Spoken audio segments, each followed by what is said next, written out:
Hello welcome back to mom and baby care tips. ఇవాళ video వచ్చేసి ఏంటంటే రీసెంట్గా మన సిస్టర్ ఒక క్వశ్చన్ అడిగారు. అక్క నాకు డెలివరీ అయ్యి 2 months అవుతుంది, అంటే సీ సెక్షన్ డెలివరీ అయ్యి 2 months అవుతుంది అక్క, సో నేను 2 times స్నానం చేయొచ్చా అని అడిగారు అన్నమాట. సో మనం దీని గురించి ఈ వీడియోలో క్లియర్గా తెలుసుకుందాం. వీడియోలోకి వెళ్ళిపోయే ముందుగా మన ఛానల్ అయితే సబ్స్క్రైబ్ అయితే చేసుకోండి, పక్కనే ఉన్న బెల్ ఐకాన్ అయితే క్లిక్ చేయండి. నేను పెట్టే ప్రతి వీడియో కూడా మీకు ముందుగా నోటిఫికేషన్ రూపంలో రావడం అయితే జరుగుతుంది. ఏదైనా సందేహాలు ఉంటే కింద కామెంట్ చేయండి, తప్పకుండా రిప్లై ఇస్తాను. ఇక వీడియోలోకి అయితే మన సిస్టర్ అడిగిన క్వశ్చన్, సీ సెక్షన్ డెలివరీ అయ్యి 2 months అవుతుందాక మార్నింగ్ ఈవినింగ్ స్నానం చేయొచ్చా అని అడిగారు. సో ఇది సమ్మర్ టైం కాబట్టి డెఫినెట్లీ ఈ డౌట్ వస్తుంది.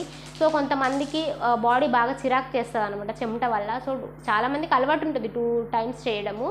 అయితే ఈ డెలివరీ తర్వాత పెద్దవాళ్ళు చేయొద్దు, మంచిది కాదు అని చెప్తూ ఉంటారు. ముఖ్యంగా స్టిచెస్కి తడపొద్దు అని చెప్తూ ఉంటారు. అయితే సో మీరు చెయ్యొచ్చు, 2 months అయిపోయింది కాబట్టి చెయ్యొచ్చు, ఏం పర్వాలేదు. కాకపోతే మనం ఎంతకైనా కూడా స్టిచెస్ పైన కొంచెం జాగ్రత్త అనేది వహించాలి. సో స్నానం చేసిన తర్వాత ఖచ్చితంగా ఆ స్టిచెస్ ఆ ప్లేస్ ఏదైతే ఉంటుందో దాన్ని ఖచ్చితంగా పొడిబార్చాలి. పొడిబార్చిన తర్వాత మీకు ఇంకా ఏమైనా కొంచెం నొప్పిగా ఏమైనా పచ్చిగా ఏమైనా అనిపిస్తే ఖచ్చితంగా పౌడరు ఇస్తారు కదా మనకి, అది యూజ్ చేయండి. సో అట్లా ఏం లేదు, మానిపోయినాయి అన్నా కూడా ఆ ప్లేస్ని అయితే ఖచ్చితంగా క్లీన్ చేయండి. సో అక్కడ మురికిగా ఉండడం, తడిగా ఉండడం ఎప్పుడు కూడా ఉండదు. దాదాపు ఒక 3 months వరకు కూడా పూర్తిగా వాటిపైన ఒక సంరక్షణ అనేది మనం చూడాలి. ఎందుకంటే కొన్నిసార్లు లోపలికి ఇన్ఫెక్షన్ కూడా అయ్యే ఛాన్సెస్ ఉంటుంది తడి ఉండడం వల్ల. సో కాబట్టి మీరు జాగ్రత్త వహించండి. సో స్నానం చేయొచ్చు, ఏం పర్వాలేదు, కానీ స్టిచెస్ని మాత్రం ఖచ్చితంగా పొడి బార్చండి. ఈ విషయాన్ని గుర్తుపెట్టుకోండి, ఏం పర్వాలేదు, సమ్మర్ టైం కదా మీరు చేయొచ్చు.